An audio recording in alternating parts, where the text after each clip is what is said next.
বিএনপির ভারপ্রাপ্ত চেয়ারম্যান তারেক রহমানের রাষ্ট্র কাঠামো মেরামতের ৩১ দফা বাস্তবায়নের লক্ষ্যে সুনামগঞ্জের তহিরপুরে যৌথভাবে ছাত্র সমাবেশ হয়েছে।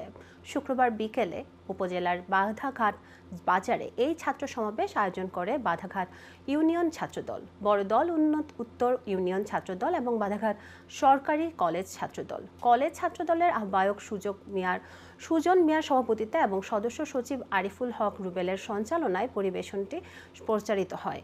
অনুষ্ঠানের প্রধান অতিথি হিসেবে বক্তব্য রাখেন সুনামগঞ্জ জেলা বিএনপির আহ্বায়ক কমিটির সদস্য কামরুজ্জামান কামরুল। প্রধান বক্তা হিসেবে উপস্থিত ছিলেন তহিরপুর উপজেলা ছাত্রদলের আহ্বায়ক আবুল হাসান রাসেল।